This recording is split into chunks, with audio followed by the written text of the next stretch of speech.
Cedric the Entertainer stars and produces The Neighborhood on CBS. He also just hosted the greatest stay-at-home videos on CBS as well. Cedric, you're 2 seasons in to The Neighborhood. I'm at Noble Gold Derby to ask you, what is the funniest moment from your 2 seasons on the show? Oh man, I mean, it's been a special run with that. Probably for me, one of the funniest moments I can think of was having a little bit of a brain lock in the second season, and I was trying to do this joke where I was talking about Mike Tyson biting Evander Holyfield's ear, and I couldn't get the joke right, and so my co-star Max Greenfield, he switches spots with me, and then asks me to do his part, and he does my part. And it just kills. It rips the room. It was the timing of it was just so perfect that it just made everybody laugh so hard that he was like, look, dude, I can do you, basically. I can do you. And that was funny. So one of my favorite moments.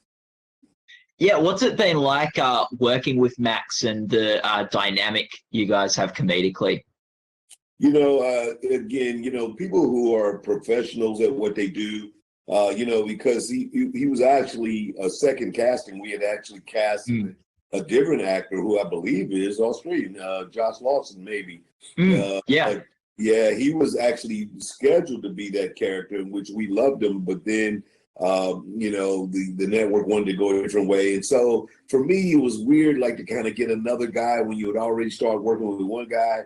But, Max being such a pro and coming from his other show, New Girl, he just was able to come in, do the work, and really start to work and discover and find his character. And, he's one of the funniest people in the world. He's easygoing. He's a great family dude. And so it just made working with him, a joy. And just put the cast together. And it's been really great. Mm. And Cedric, the show at times, and something that runs through the course of the series, deals with issues of race, particularly your season final, and sort of the political climate of the world that we're living in today. How do you think the show approaches those issues, and what drives those sorts of scenes and those sorts of episodes?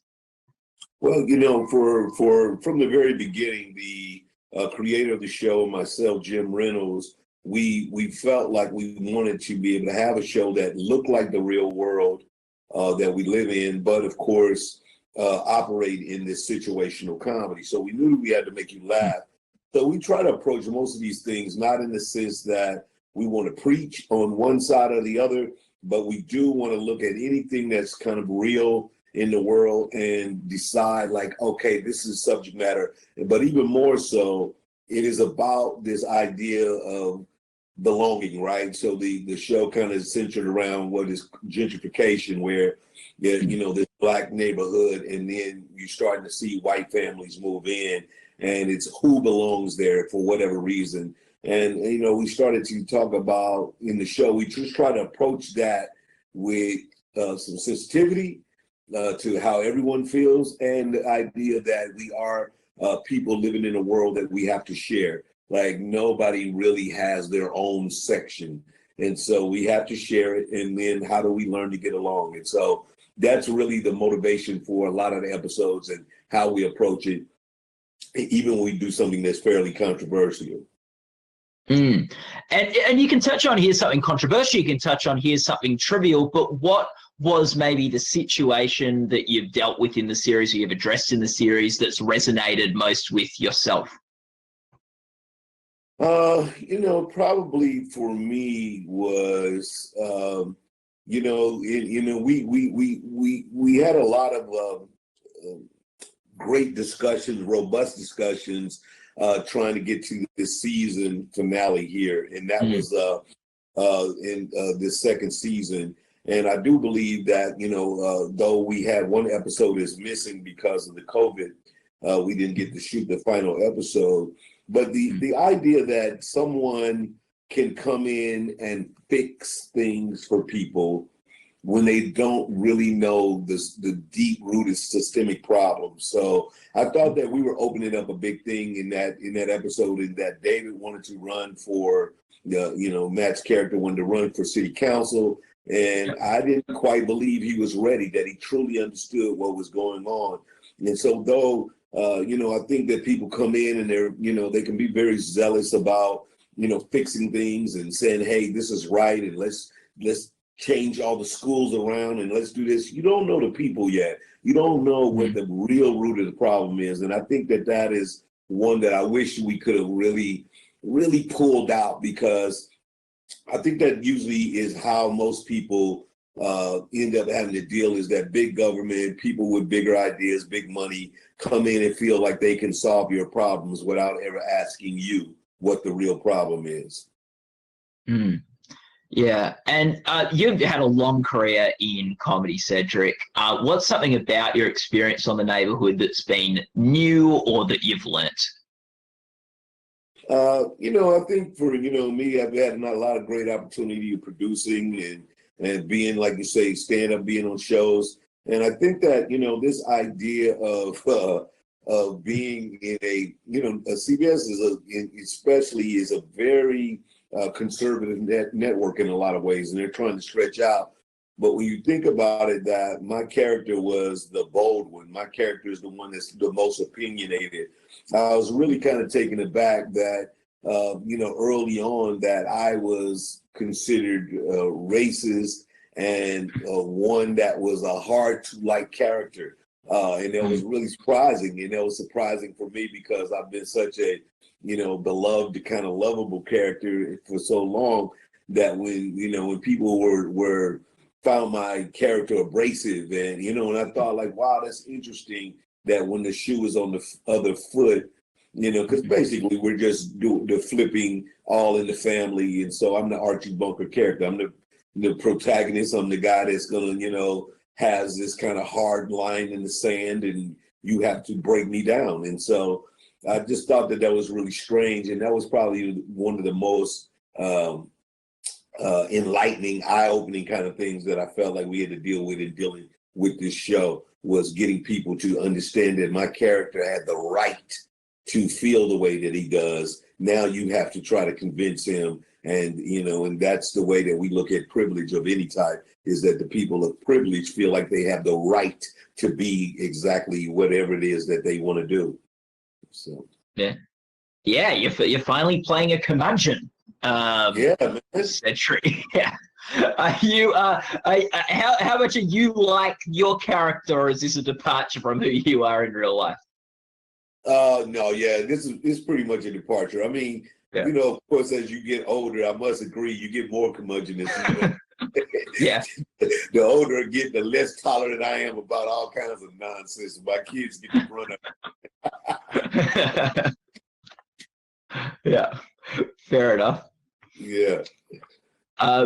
What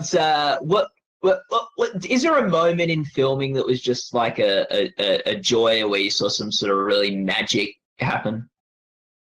Yeah, we kind of have those on a regular basis, but there was a couple of moments there. On the show, I have an older son who is, he's just trying to find his way. And in that first season, there was scenes where even though you're doing a comedy, you have some really strong dramatic moments that you feel like really paint a picture for so many young American males, like young Black guys, that they just kind of lost their way. And it was a scene about him, having, his dreams all lined up, and then one little thing, he gets an injury and it all falls apart. And, he then becomes very scared about taking any step towards something that he believes, because he believes that belief is the very thing that can get snatched away from him. And so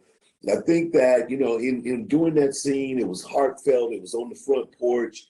Me and the actor, Sheon McKinney, we got there where it was emotional and it was real tears in the eyes. And those are the surprising moments that you kind of get to as an actor, when you're doing a character, but then you say something that's so real and so poignant that you know that it leaves an impression and that it touches, people in a real heartfelt place. And so, like again, your job is to make people laugh, but when you find those moments that make people think or cry or really empathize, you go like, yeah, that was special. That was something unique that was happening right then.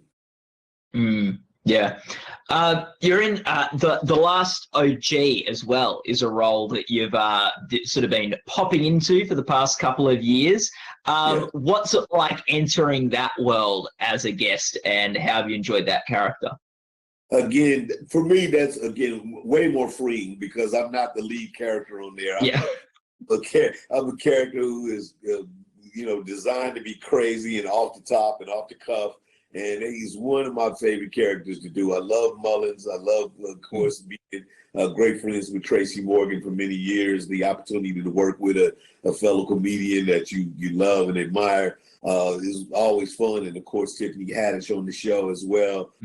But for me, it was, it's a character that I get to, he's free thinking. He believes in himself, and he's honest to a fault. And he just says exactly what he feels. And it reminds me, as a younger version of my character I played in the barbershop movies. I love those characters that they don't have to hold back any inhibition at all. They can just say exactly what they feel is, in their heart and coming out of their mouth at the time, and they're gonna stand by it. It's like, that's what I said, and I'm sticking to it. So one of my favorite characters is Mullins. Yeah. What's it like, you, Tracy, and Tiffany all getting on set together? Like, again, it was so interesting that out of all the seasons, I never did a scene with Tiffany. So we only hung out after because, but us hanging out afterwards was a great time. It's New York. We were able to vibe and be great comedians together. And so, again, working with Tracy in those moments was great because, it's that thing where you can let the other person paint at any given time and then know when you're going to hand that baton off that person is going to do their job and finish that race for you. So we would trust each other to the fullest in doing the scene where we can just like let go and be like, all right, cool. If you go here with it, I'm gonna go there with it. And we just go to, it's just a funny scene, and great times, man. That was great times. That's cool. CBS also got you this year to host the greatest stay-at-home videos, which really was born out of the COVID situation we're in right now. What was it like hosting that and sort of having something to do in this time?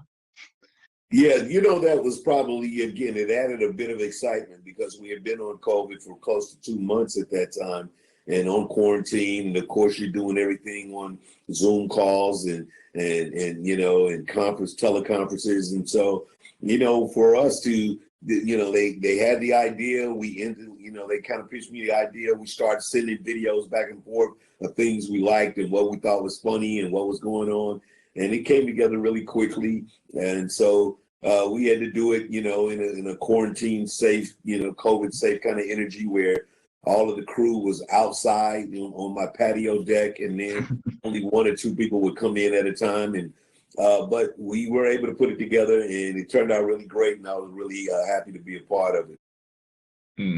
If we got to watch a stay-at-home video of Cedric the Entertainer at the moment, what would you be doing? Probably, wearing a fancy hat, man, like a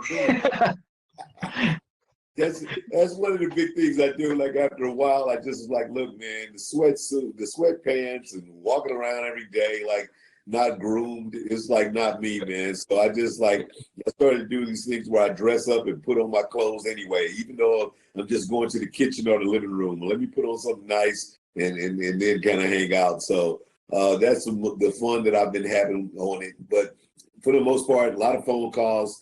I have a producing deal with CBS, so creating and looking for other TV shows, and so that's what I do most of the time. Yeah. Boy, you are a man of many hats, Cedric. Do you have a favorite hat? Oh man, I got a couple of them. I love so Yeah. I got well over 200 hats, so I would hate for Well, my hats to get into a jealousy ring, a fight up there. Look, if I say which one is more favorite than the other, that's for yeah. sure. It's like your favorite. You can't name your favorite child. You can't name your favorite hat. You're not supposed to anyway, but everyone knows my favorite child. Yeah. Do you have?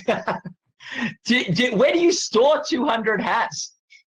I got these little like they're like shelves. You just kind of stuff them in there. You stack them and you stuff them in there in these shelves. Then I got some in hat boxes, but it's a part of my room that my wife hates, of course, and me to figure out another place to put my hat. So, but Yeah.